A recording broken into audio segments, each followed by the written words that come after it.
श्री कृष्ण के जीवन की हर घटना हमें प्रेरणा देती है। बालकृष्ण ने अपने ग्वाल बाल मित्रों के साथ रहते हुए कई अद्भुत लीलाएं की। ऐसी ही एक घटना है अघासुर वध की। आइए जानते हैं कैसे श्री कृष्ण ने अपने मित्रों को बचाने के लिए अघासुर का अंत किया। अघासुर, कंस का भेजा हुआ राक्षस, अपनी मायावी शक्तियों के लिए प्रसिद्ध था।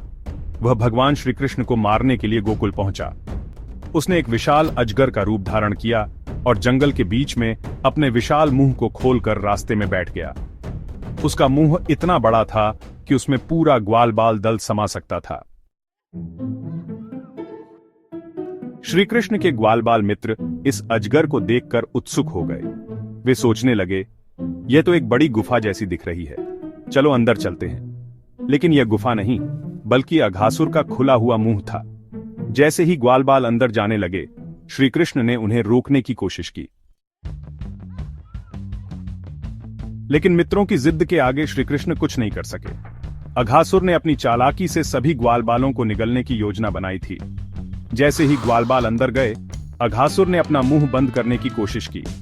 श्री कृष्ण ने तुरंत स्थिति को संभाला। उन्होंने अघासुर के मुंह के अंदर प्रवेश किया और अपने विराट रूप का प्रदर्शन किया। अघासुर का शरीर फटने लगा और अंत में उसका प्राण निकलकर आकाश की ओर चला गया। इस तरह श्री कृष्ण ने अपने ग्वाल बाल मित्रों को बचाया और अघासुर का अंत किया।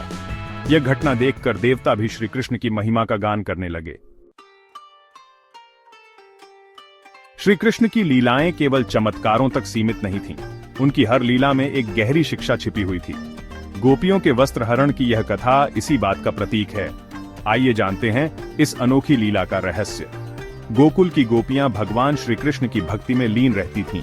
वे अपनी हर मनोकामना पूरी करने के लिए यमुना नदी के तट पर स्नान करती थीं और भगवान से यह प्रार्थना करती थीं कि श्री कृष्ण उन्हें अपना बना लें।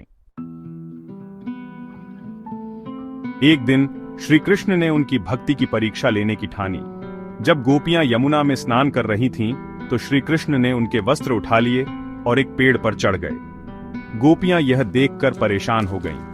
उन्होंने श्री कृष्ण से अपने वस्त्र लौटाने का आग्रह किया, लेकिन श्री कृष्ण ने कहा, तुम्हें पूरी श्रद्धा और विश्वास के साथ मुझसे अपने वस्त्र मांगने होंगे। यह तुम्हारी भक्ति की परीक्षा है। गोपियां समझ गईं कि यह कोई साधारण घटना नहीं है। उन्होंने हाथ जोड़कर भगवान से क्षमा मांगी और अपनी सच्ची भक्ति व्यक्त की। श्री कृष्ण ने उनके वस्त्र लौटाते हुए कहा, तुम्हारी भक्ति सच्ची और निष्कलंक है। मैं सदैव तुम्हारे साथ हूं। यह लीला दिखाती है कि भक्त को अपने आराध्य पर पूर्ण विश्वास होना चाहिए। गोपियों के वस्त्र हरण की यह कथा बताती है कि भगवान भक्त की भक्ति को परखते हैं और उन्हें सच्चा मार्ग दिखाते हैं। श्री कृष्ण का यह रूप हमें भक्ति और समर्पण का महत्व समझाता है। मित्रता का सच्चा उदाहरण भगवान श्री कृष्ण और सुदामा की कहानी में देखने को मिलता है।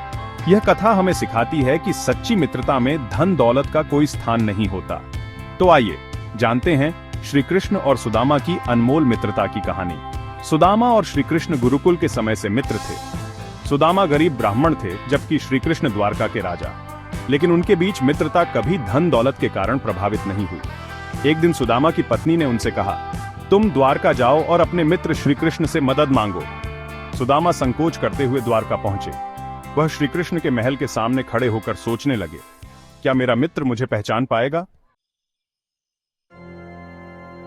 लेकिन जैसे ही श्री कृष्ण ने सुदामा को देखा, वे दौड़कर उन्हें गले लगाने आ गए। उन्होंने सुदामा के पैर धोए और उन्हें राजकीय सम्मान दिया।